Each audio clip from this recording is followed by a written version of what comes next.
अंकुर शर्मा जी बेंगलोर से। राधे राधे श्री। राधा वल्लभ श्री हरिवंश महाराज जी, आपके चरणों में कोटि कोटि प्रणाम। महाराज जी, नए साधक अपनी भक्ति को कैसे बचाएंगे? नए साधक अभी प्रारंभिक अवस्था है, उसमें अपनी भक्ति को कैसे बचाएं? गुरुजी, आपने कहा था भक्ति को छुपा कर रखा जाता है। महाराज जी, मैं एक स्टार्टअप में काम कर रहा हूँ, बड़े बड़े लोगों के साथ उठना बैठना होता है, भक्ति के लक्षण तो दिख ही जाते हैं महाराज जी। देखो, दिख जाना और दिखाना दोनों में अंतर है ना। अगर दिख रहे हैं तो हमारा दिखाने का भाव तो है नहीं ना।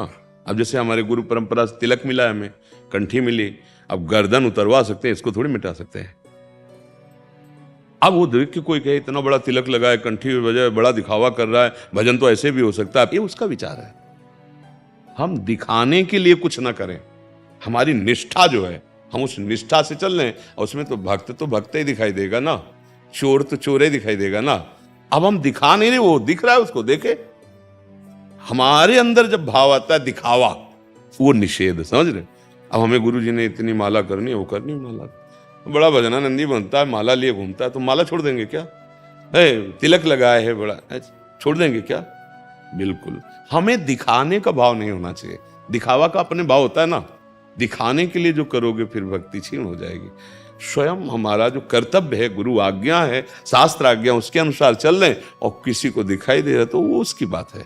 अब हम कीर्तन न करें, अब हम पाठ न करें, बोले सब लोग देख लेंगे, नहीं, हमारा दिखाने का भाव नहीं। हम नाच रहे हैं अपनी महारानी जी को रिझाने के लिए, हम जो कुछ कर रहे हैं अपने प्रभु के रिझाने के लिए, बस। हमारा भाव दिखाने का ना हो, दिखेगा तो है ही है। अरे राधा बोलोगे तो राधा ही निकलेगा ना। अब आप भक्ति करोगे तो आपके भाव, आपकी दैन्यता, आपकी नम्रता, आपके मुख का आकर्षण वो बताएगा कि हाँ ये भक्त है। पर हमको दिखाना नहीं है। हमारे अंदर जब दिखावे का भाव आ जाएगा तो दम्भ हो जाएगा, फिर वो पाखंड हो जाएगा। इसलिए बहुत सावधानी की बात है। जब हम दिखावे पे उतर पड़ेंगे तो लोक रिझावा शुरू हो जाएगा, तो दम्भ कहा जाएगा। हमारी हर साधना, हर वृत्ति भगवान के रिझाने के लिए, आराध्य देव की रिझाने। अब वो प्रगट में तो दिखाई देगी ही। अब भगत कितना भी करे, जहां आग होती है तो अपने आप परिचय मिल जाता है कि आग है।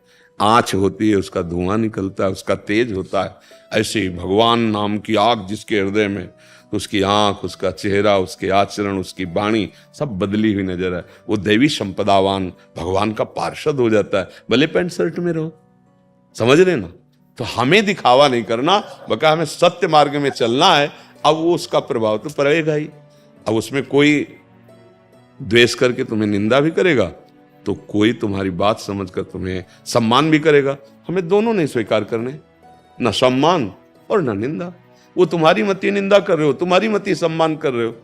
महात्मा वही जिसकी एक हाथ में चंदन लगाया जाए, दूसरे हाथ में डंडा मारा जाए, दोनों के लिए वो निरपेक्ष है। डंडा मारने वाले भी प्रभु आप हो, चंदन लगाने वाले भी आप हो। आपका ही विधान चल रहा है, ये जीवन आपको समर्पित है, जैसा चाहो ऐसे। समझ रहे? इसमें कोई जो आपने बोला था अभिनय करना है उनके सामने, क्योंकि संसार में रहते हैं तो अभिनय करना है। हाँ, तो आप पति हो, पत्नी है, तो आपको पति का अभिनय करना है। वहां तुम्हें वैराग्य नहीं झाड़ना है, समझो। पुत्र हो तो माता पिता के सामने पुत्र का अभिनय करना है। तुम्हारे पुत्र है तो पिता का अभिनय करना है।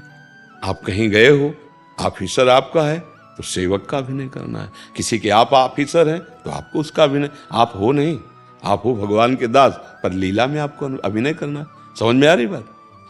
अब जैसे आपके ऑफिस जाना हो, अब वहां आप मान लो कंठी बांधे, तिलक बांधे, अब वो निषेध कर रहा है कि आप ऐसा नहीं कर सकते, नहीं आपको नौकरी से निकाल देंगे। तो यदि निष्ठा वास्तविक जागृत हो गई है तो आप कहोगे निकाल क्या दोगे, इस्तीफा हमसे ले लो। हम अखिलकूट ब्रह्मांडों के स्वामी के दासत्व को तेरे कहने से नहीं मिटा सकते। एक बार बादशाह सम्राट कहे जाते थे अकबर, वो आगरा उनकी ऑफिस थी, आए यहाँ, जिस देखा सभा में अधिकतर राजा लोग सब वैष्णव चिन्हों से, पता नहीं क्या दिमाग में आया, वैसे भक्त हृदय माना जाता है, पता नहीं क्या। उसने कहा कल से अगर सभा में कोई तिलक लगा के आया तो लाल लोहे से मस्तक दबवा देंगे, गला कटवा देंगे। फरमान जारी। अब बादशाह का, सम्राट का, मधुकर शाह जी ओरछा के राजा थे, वो भी सभा में बैठे थे। वैष्णव हरिराम व्यास जी के शिष्य थे, बड़े प्रसिद्ध महाभागवत हुए मधुकर शाह जी। घर गए विचार किया, यार जीवन तो भगवान के लिए है, मरेंगे तो है ही है। गुरु प्रदत्त तिलक न लगा के जाए एक मुल्क के बादशाह, वो अखिल लोगों का बादशाह, ये तो ठीक नहीं होगा। वैसे अंगरखी पहन के जाते थे, दूसरे दिन अंगरखी भी नहीं पहनी, खुला, और 12 तिलक 12 तिलक, बड़े बड़े वैष्णव चिन्ह, और तलवार खोस करके सभा में छाती तोड़ी। प्राय वहां कोई नहीं लगाया था तिलक, क्योंकि सब भय है ना बादशाह, चौड़ी छाती, मानो नरसिंह भगवान पधार रहे हैं, भाव में एकदम डूबा हो। सम्राट मधुकर शाह, तुमने हमारा फरमान नहीं सुना? खींची तलवार और कहा, सुना था फरमान, तुम एक मुल्क के बादशाह हो, अनंत ब्रह्मांडों के स्वामी का तिलक है, तेरे कहने से नहीं मिटा देंगे, जिसमें दम हो हमारे मस्तक को काटे आ करके देखें किसमें। जे ही वो स्वरूप, भगवान अपना बल दिखाते ला, बहुत चित प्रवीण होते राजा बादशाह, इनमें तो बुद्धि प्रवीण होती। बोले वाह वाह वाह वाह मधुकर साहब वाह, यही हम देखना चाहते थे कि असली तिलकधारी इसमें कौन है। तिलक की निष्ठा तुमने दिखाई, बोलो क्या चाहते हो? तो उन्होंने कहा, इस ब्रजमंडल क्षेत्र में शिकार न किया जाए, और ब्रजमंडल पर तुम्हारा शासन ऐसा न हो कि किसी की कंठी तिलक या भक्ति पर विक्षेप दिए। तुरंत निष्ठा होती है, निष्ठा में बहुत। एक शरणागत भक्त हैं, वृंदावन में रहते थे, बैंक में ऑफिसर थे, तो मोटरसाइकिल से जाया करते थे।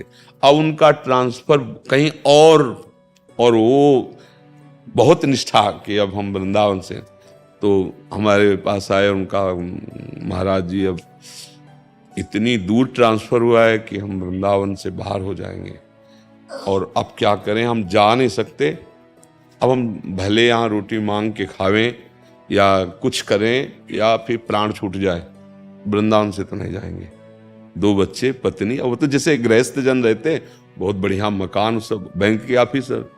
1 हफ्ता बाद आया, बोला हमारे ऑफिसर जो ट्रांसफर कर रहे थे वो राजी हो गए, वृंदावन में ट्रांसफर कर दिया। वृंदावन में, मतलब पहले तो कहीं आगरा या कहीं जाते, वृंदावन में। आश्चर्य हुआ हमें कि देखो प्रभु निष्ठा को कैसे निर्वाह, अब वृंदावन में ही रह रहा है, वृंदावन में ही चला जाता है। और निष्ठा पहले एक बार झकझोर करके देखा जाता है कि आपकी क्या, अगर निष्ठा परिपक्व तो चमत्कार प्रकट हो जाएगा, क्योंकि भगवान भगवान है वो हमारे है, और उनके भजन का बड़ा दिव्य फल है। तो ये बात, हमें डरना भी नहीं है कि कोई हमारी भक्ति को बाधित कर सके। 5 वर्ष के प्रहलाद जी नहीं डरे हिरण्यकश्यप से, वो त्रिभुवनपति, कुछ नहीं कर पाया, कुछ नहीं। 5 वर्ष के बालक को भयभीत हो गया कि कैसे मारू, मर ही नहीं रहा। अग्नि न जाने क्या क्या विष क्या जो करवा पाया, कुछ नहीं, क्योंकि जिसके हरि है, भगवान है, उसका कौन बाल बाका कर। तो निश्चिंत रहो, भगवद आश्रित, नाम जप, और जो तुम्हें स्वांग मिला है उसको अच्छी तरह करो, पर स्वांग समझ के। तुम वो नहीं हो, तुम हरि भक्त हो, हरिदास हो, तुम्हें सेवा मिली, वो सेवा करो। जिसके प्रति जैसा वर्ताव शास्त्री सिद्धांत से, सिद्ध हो जाओगे, भगवान की प्राप्ति हो जाएगी। सारे महात्माओं में जो सद्गुण होते हैं वो तुम्हारे अंदर आ जाएंगे।